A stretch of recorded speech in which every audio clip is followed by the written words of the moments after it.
Welcome to our channel Tolly radar. నేను మీ journalist Yagnamurthy. Hero Nithin market down అయిపోయిందా అంటే ఒక రకంగా చెప్పాలంటే పతనం అయిపోయిందా అని ప్రశ్నిస్తూ ఉన్నారు విశ్లేషకులు. ఎందుకంటే తమ్ముడు సినిమా ఆ బాక్స్ ఆఫీస్ రిజల్ట్ చూసిన వాళ్ళందరికీ కూడా మైండ్ బ్లాక్ అయిపోయిందని చెప్పాలి. ఎందుకంటే దాదాపు 24 నుంచి 25 కోట్ల రూపాయల ప్రీ బిజినెస్ వాల్యూ తోటి వరల్డ్వైడ్గా చెప్తున్నాను రిలీజ్ అయినటువంటి ఈ సినిమా షేర్ రూపంలోకి వచ్చినప్పటికీ కేవలం 3 కోట్ల రూపాయలకే పరిమితం అవటం అనేది దాన్ని చూసి అందరూ కూడా షాక్ అయిపోయారు. సో ఇంత తక్కువ అంటే ఒక కొలోజల్ డిజాస్టర్ అంటాం కదా, అలాంటి డిజాస్టర్ని తమ్ముడు cinema మూటగట్టుకుంది. Dil Raju banner value కూడా ఈ దెబ్బతోటి ఈ సినిమాతోటి పడిపోయింది అని చెప్పేసి కూడా ట్రేడ్ వర్గాల వాళ్ళు, ఇండస్ట్రీ వర్గాల వాళ్ళు భావిస్తున్నటువంటి పరిస్థితి.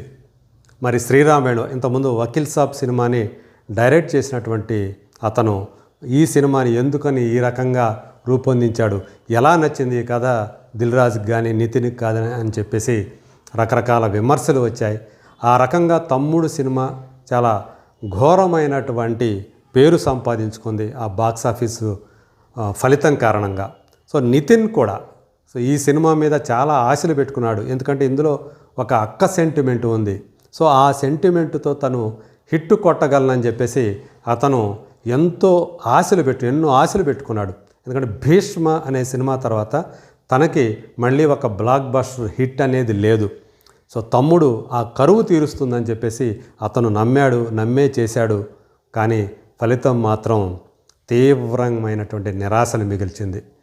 సో ఇప్పుడు అందు గురించే టైర్ 2 హీరోగా ఇప్పుడు దాకా ఉన్నటువంటి నితిన్ ఆ జోన్లో నుంచి కూడా బయటికి వెళ్ళిపోయి టైర్ 3లోకి పడిపోయాడా అనేటువంటి అనుమానాల్ని ఇప్పుడు అందరూ కూడా వ్యక్తం చేస్తూ ఉన్నారు. రామ్ నాని గురించి అయితే ఆల్రెడీ చెప్పుకున్నాను. తను ఇప్పుడు చెప్పాలంటే టైర్ 2 హీరోలో టాప్ పొజిషన్లో ఉంది నానే. సో రామ్ కానివ్వండి, అలాగే నాగ చైతన్య కానివ్వండి, విజయ్ దేవరకొండ కానివ్వండి, వీళ్ళందరినీ కూడా టైర్ 2 హీరోలు అని చెప్పేసి మన వాళ్ళు పరిగణిస్తూ ఉంటారు. ఇది నా ఒపీనియన్ కాదు, మామూలుగా ఇండస్ట్రీలో నలుగుతున్నటువంటి విషయమే ఇది. ఈ టైర్ 1 టైర్ 2 ఇవన్నీ కూడా అంటే వాళ్ళ మార్కెట్ పరిధిని, వాళ్ళ సినిమాలు బిజినెస్ అయ్యేటువంటి తీరును బట్టి ఇవన్నీ కూడా వర్గీకరణ చేశారు, విభజన చేశారు. ఇదేం అఫీషియల్ ఏం కాదు. సో ఈ పరిస్థితుల్లో ఒక్కసారి మనం నితిన్ ఇప్పటిదాకా ఎన్ని సినిమాలు చేశాడు, అందులో అతని విజయాల శాతం ఎంత అని చూస్తే చాలా నిరుత్సాహం కలుగుతుంది. ఒకసారి చూద్దాం నితిన్ మార్కెట్ ఎలా డౌన్ అవుతూ వచ్చిందో, తమ్ముడు కొలోజల్ డిజాస్టర్ వెనక ఎంత కథ ఉందో ఒక్కసారి మనం పరిశీలిద్దాం. ఇప్పుడు నా దగ్గర అంటే మొత్తం లేదు కానీ మొత్తానికి 34 సినిమాలు నితిన్ కథానాయకుడిగా చేసినట్టు మన దగ్గర ఇప్పుడు సమాచారం అయితే ఉంది. మనందరికీ తెలుసు 2002లో తేజ డైరెక్ట్ చేసినటువంటి జయం సినిమాతోటి అతను హీరోగా పరిచయం అయ్యాడు. ఆ సినిమా మ్యూజికల్గా, కమర్షియల్గా బ్లాక్ బస్టర్ హిట్ సాధించి టీనేజ్లో ఉన్నటువంటి, అప్పుడు యాక్చువల్గా టీనేజ్లోనే ఉన్నాడు నితిన్. సో అతన్ని యూత్ ఐకాన్గా మార్చేసిందని చెప్పాలి ఆ సినిమా. అందులో సదా హీరోయిన్ వెళ్ళవయ్యా వెళ్ళు అని చెప్పేసి ఆమెకి పెట్టినటువంటి మేనరిజం ఎంత పాపులర్ అయిందో ఆ రోజుల్లో. అమ్మాయిలు ఆ మేనరిజం పట్టుకొని చాలా కాలం వెళ్ళవయ్యా వెళ్ళు అని చెప్పేసి ఎవరన్నా వచ్చి వాళ్ళని డిస్టర్బ్ చేస్తున్నా లేదా వాళ్ళకి ఇష్టం లేకపోయినా అలా అనేవాళ్ళు. అంత ఇదిగా ఆ సినిమా జనాల్లోకి వెళ్ళింది. మరి అలాంటి సినిమాతోటి హీరోగా పరిచయం అయ్యాడు. అతను నైజాంలో పేరు పొందినటువంటి డిస్ట్రిబ్యూటర్ సుధాకర్ రెడ్డి గారి అబ్బాయి. ఈ విషయం చాలామందికి తెలుసు. సో కాకపోతే తన పేరులో స్క్రీన్ నేమ్ని రెడ్డి తీసేసి నితిన్గా పెట్టుకున్నాడు. సో అట్లాగే కంటిన్యూ అయ్యాడు. 2002 తర్వాత 2003 దిల్ తన రెండో సినిమా, అలాగే వినాయక్ కూడా రెండో సినిమానే. అలా సో ఆ సినిమా కూడా మంచి విజయాన్ని సాధించింది. ఆ సినిమా ద్వారానే దిల్ రాజు నిర్మాతగా మారారు. అట్లా నితిన్కి దిల్ రాజుకి మధ్య అప్పటి నుంచే ఒక అవినాభావ సంబంధం ఉందని చెప్పాలి. అదే రీసెంట్గా ఇప్పుడు తీసినటువంటి తమ్ముడు తీయటానికి కూడా ఆ బంధమే కారణం అనుకోవాలి. సో అంటే మొత్తం చూసుకుంటే మనం ఆయన 34 సినిమాలు హీరోగా చేశాడు కదా. ఆ 34 సినిమాల్లో విజయం సాధించిన సినిమాలు, నిర్మాతలకి, డిస్ట్రిబ్యూటర్లకి, బయ్యర్లకి లాభాలు తెచ్చిన సినిమాలు మాత్రం 8 అంటే 8 అని చెప్పేసి ట్రేడ్ వర్గాల వాళ్ళు చెప్తున్నారు. ఇప్పుడు చెప్పినటువంటి జయం, దిల్, అలాగే 2004లో సై అనే సినిమా, అది రాజమౌళి డైరెక్ట్ చేసింది. అది ఆయన కెరీర్, నితిన్ కెరీర్లో హయ్యెస్ట్ గ్రాసర్గా నిలిచింది. కాకపోతే ఇది కాస్ట్ ఫెయిల్యూర్ అనేవాళ్ళు ఉన్నారు. రాజమౌళి అసలు పరాజయం ఎరుగనే దర్శకుడు అని చెప్తారు కానీ సై అనేది చాలా భారీ బడ్జెట్తో రూపొందించిన సినిమా. దానికి తగ్గట్లుగా బాక్స్ ఆఫీస్ వద్ద ఆ కలెక్షన్లు రాలేదు. ఇది కాస్ట్ ఫెయిల్యూర్ అని ట్రేడ్ వర్గాల వాళ్ళు చెప్పేటువంటి మాట. సో 2012లో వచ్చినటువంటి ఇష్క్, దీనికి విక్రమ్ కుమార్, అంటే మనం సినిమాతో మనందరికీ దగ్గర అయినటువంటి విక్రమ్ కుమార్ ఈ ఇష్క్ సినిమాకి దర్శకుడు.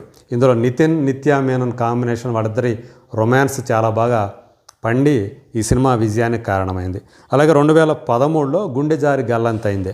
ఇది విజయ్ కుమార్ కొండ డైరెక్షన్లో వచ్చినటువంటి సినిమా. దీంట్లో కూడా హీరోయిన్ నిత్యా మేననే. ఈ సినిమా కూడా మంచి మ్యూజికల్ హిట్ అయింది. ఆ తర్వాత 2014లో heart attack, Puri Jagannadh direct చేసినటువంటి సినిమా. అదా శర్మ హీరోయిన్గా పరిచయమైనటువంటి సినిమా. ఈ సినిమా కూడా కమర్షియల్గా మంచి విజయం సాధించింది. ఆ తర్వాత 2016లో ఆ సినిమా సమంత హీరోయిన్గా వచ్చిన సినిమా.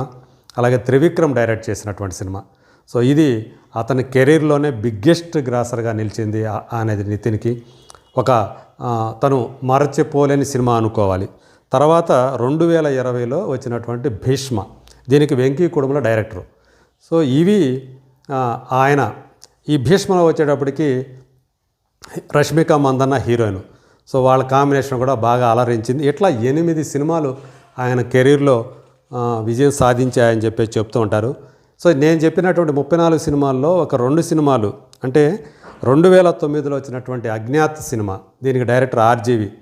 ఇది హిందీలో డైరెక్ట్గా రూపొందించబడింది. తెలుగులో అడవి అనే పేరుతోటి డబ్బింగ్ అయింది. ఈ సినిమా కూడా డిజాస్టర్ అని చెప్పాలి. అట్లాగే 2021లో మ్యాస్ట్రో అనే ఒక సినిమా చేశాడు. అది అంధాధున్ అని చెప్పేసి హిందీలో టబు, ఆయుష్మాన్ ఖురానా కాంబినేషన్లో రాధికా ఆప్టే, వీళ్ళ కాంబినేషన్లో వచ్చే సూపర్ హిట్ అయినటువంటి సినిమా. సరే, కానీ పాండమిక్ అవటం వల్ల ఇది థియేటర్లో విడుదలకు నోచుకోలేదు, డైరెక్ట్ ఓటీటీలో రిలీజ్ అయింది. కాబట్టి దీన్ని బాక్స్ ఆఫీస్ విజయంగా మనం పరిగణించలేం. అయినప్పటికీ కూడా దీనికి మిక్స్డ్ రివ్యూసే వచ్చాయి ఈ సినిమాకి.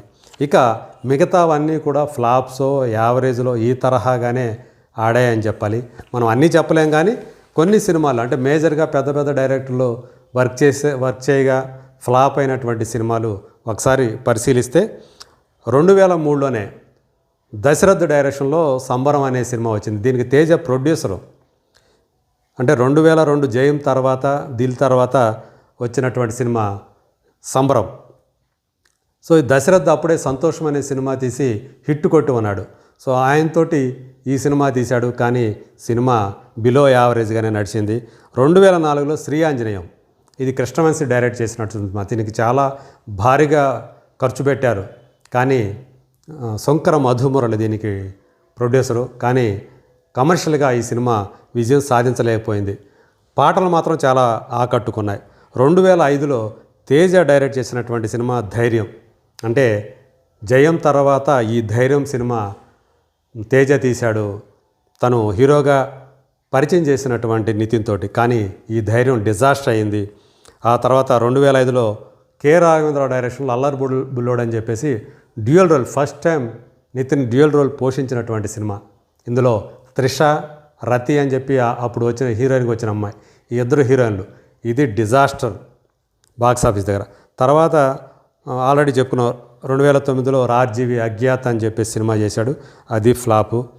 2011లో మారో అని చెప్పి సినిమా చేశాడు. మలయాళ దర్శకుడు అయినటువంటి సిద్దిక్, నటుడు, దర్శకుడు. తను తెలుగులో చేసినటువంటి ఫస్ట్ ఫిలిం, అది డిజాస్టర్ అయింది మారో. 2014లో చిన్నదాన నీకోసం అని చెప్పేసి ఆ సినిమా ఏ కరుణాకరణ్ డైరెక్టరు, ఆ సినిమా డిజాస్టరే. 2017లో లై, హను రాఘవపూడి.